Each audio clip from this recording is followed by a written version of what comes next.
Então, pessoal, continuando nosso estudo sobre as propriedades específicas da matéria, falando sobre as propriedades físicas, agora nós vamos estudar o ponto de fusão e o ponto de ebulição, beleza? Nós já vimos eles lá no nosso estudo sobre estados físicos da matéria e mudanças de estado físico. Hoje nós vamos apenas relembrar. Então, no livro de vocês, temos aqui pontos de fusão e ebulição.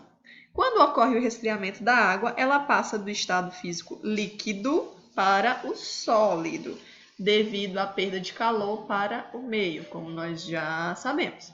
Com isso, as moléculas, estruturas formadas a partir da união de átomos, aproximam-se umas das outras a partir da redução do espaço entre elas, que faz com que passem para a forma sólida. De acordo com o aumento ou a diminuição da temperatura, ocorrem as mudanças de estado físico. Nós já estudamos, mas está aqui o diagrama.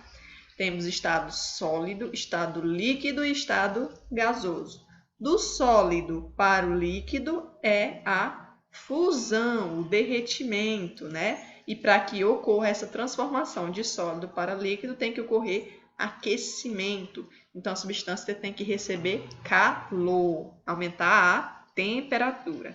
Do estado líquido para o estado gasoso, a mudança chama-se vaporização, que pode ser de 3 tipos, Evaporação, ebulição, que é a mesma fervura, e a calefação. Beleza, tia. Do estado líquido para o gasoso também ocorre aquecimento. Então, a substância tem que receber calor, tem que aumentar a sua temperatura para que ocorra essa mudança. Do estado gasoso para o estado líquido, nós temos aqui, ocorre a condensação ou liquefação, beleza? E para que ocorra essa mudança de estado físico do gasoso para o líquido, tem que ocorrer um resfriamento, que quer dizer que a substância que está no estado gasoso tem que perder calor para o meio, diminuindo sua temperatura. Já do estado líquido para o estado sólido, nós temos a solidificação. Para que ocorra a solidificação, também ocorre um resfriamento, ou seja, uma substância para sair do estado líquido para o estado sólido, ela tem que perder calor para o meio e diminuir sua temperatura. Do estado sólido diretamente para o estado gasoso é chamado de sublimação e também ocorre através de aquecimento, ganho de calor, aumento de temperatura. Do estado gasoso para o sólido também é uma sublimação, pode ser chamada de sublimação inversa ou ressublimação, e também ocorre devido a um resfriamento, perda de calor e diminuição de temperatura. Tudo isso nós já vimos na nossa aula passada, beleza? Então vamos aqui. Essas mudanças de estado físico ocorrem em temperaturas definidas. Então, o que ele quer dizer? Quer dizer que para que ocorra uma fusão, para que ocorra uma ebulição, isso ocorre em uma determinada temperatura, certo? Então, tem uma temperatura X em que ocorre a fusão e em que ocorre a ebulição e as demais mudanças de estado físico. Essa temperatura X em que essas mudanças ocorrem é chamado de ponto. Aí, se for fusão, é ponto de fusão. Se for ebulição, é ponto de ebulição. Detalhe, esses valores fixos são específicos para os diferentes materiais. Então, o ponto de fusão da água vai ser 1. Já o ponto de fusão do ferro vai ser outro, vai ser outra temperatura. É uma propriedade específica, então, a propriedade particular daquele tipo de material. Beleza? E detalhe, ele sempre é fixo nas substâncias puras, livres de impurezas. Substâncias que não são puras não vão ter essa temperatura fixa. não vão ter um ponto de fusão ou um ponto de ebulição bem determinado, ok? Então temos aqui, ó. Por exemplo, ao nível do mar, a água potável congela, né, fica congelada a 0 graus Celsius e ferve a 100 graus Celsius. Sendo assim, a temperatura de congelamento da água é denominada de ponto de fusão e a temperatura para que ela entre em ebulição, né, para que ela ferva, é chamado de ponto de ebulição. Mas são específicos de cada material, então são específicos para a água. Outras substâncias, outros materiais vão ter outros valores de ponto de fusão e de ponto de ebulição, ok?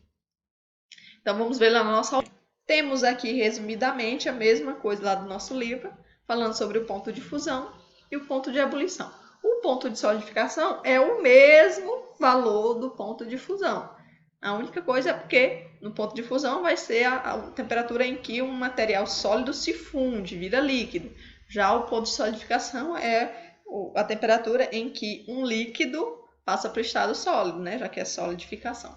Beleza. Então, nós temos aqui o gráficozinho que eu mostrei para vocês na aula sobre estados físicos da matéria. Temos aqui a fusão e temos aqui a ebulição. Vejam que durante a mudança de estado físico, a temperatura não varia, é constante, certo? Por isso é que o gráfico fica parecendo uma escadinha, certo? Porque durante a mudança de estado físico, durante a fusão, durante a ebulição, a temperatura não varia. Durante toda a fusão, ó, se eu pegar aqui, ó, é 0. Se eu pegar aqui, ó, é 0. Durante a ebulição, se eu pegar aqui, é 100 graus Celsius. Se eu pegar aqui, é 100 graus Celsius. Se eu pegar aqui, é 100 graus Celsius. Então, a temperatura não varia. É constante durante a mudança de estado físico. Ok? Além das propriedades físicas mostradas no livro de vocês, que são o ponto de fusão, o ponto de ebulição e a densidade, existem outras propriedades físicas específicas da matéria. São elas, por exemplo, a maleabilidade e a ductibilidade. O que é a maleabilidade, tia?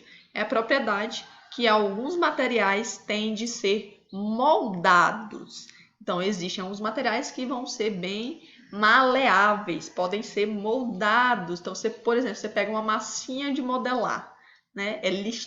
Ela é extremamente maleável. Então, eu consigo moldar e dar uma determinada forma para ela. A mesma coisa é o barro, né? Na hora de fazer os jarros, enfim, os adereços aí que a gente utiliza, certo?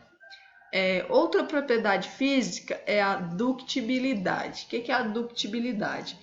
É a propriedade que determinados materiais têm de serem transformados em fios, de eu conseguir formar um fio a partir desse material.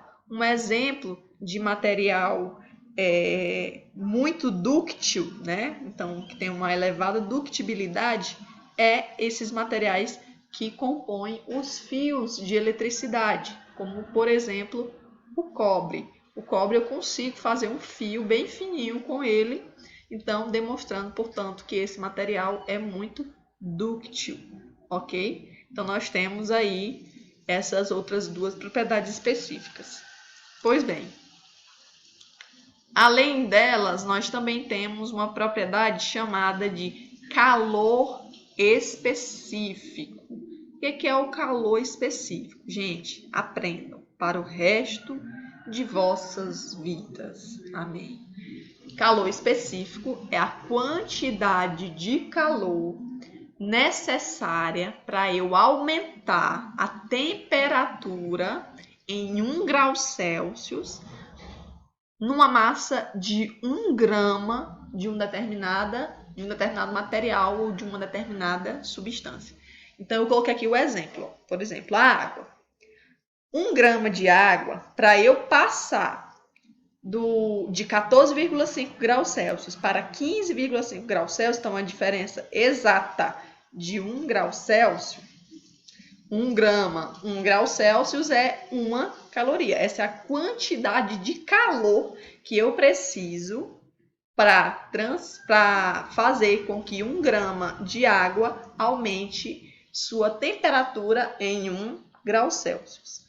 Essa quantidade de calor, 1 caloria, é o calor específico, tá bom? A gente estuda melhor o calor específico numa parte da física chamada de termologia, certo? Não sei se vocês verão esse ano. Enfim, o que acontece? Portanto, o calor específico é a quantidade de calor necessária para eu aumentar em 1 grau Celsius a temperatura de 1 grama de uma determinada substância. Aprendam isso para o resto de vossas vidas. E a unidade de medida do calor específico é a caloria, representada pelo cal, né? C-A-L, cal. É a caloria. Beleza? Aqui nós temos as propriedades magnéticas. Como eu disse para vocês, as propriedades magnéticas estão relacionadas à propriedade que determinados materiais têm de magnetismo ou não, de apresentarem essa característica magnética ou não. Então, algumas substâncias vão ter a propriedade de serem atraídas por ímãs e outras substâncias não vão ter, certo? Isso são as propriedades magnéticas. Geralmente, os materiais que apresentam essa característica de serem atraídos por ímãs, como vocês já devem ter percebido, são os metais. Os metais, a maioria deles, são magnéticos, eles conseguem ser atraídos por ímãs. Já, por exemplo, madeira, plástico, são materiais que não apresentam essa característica magnética, ok?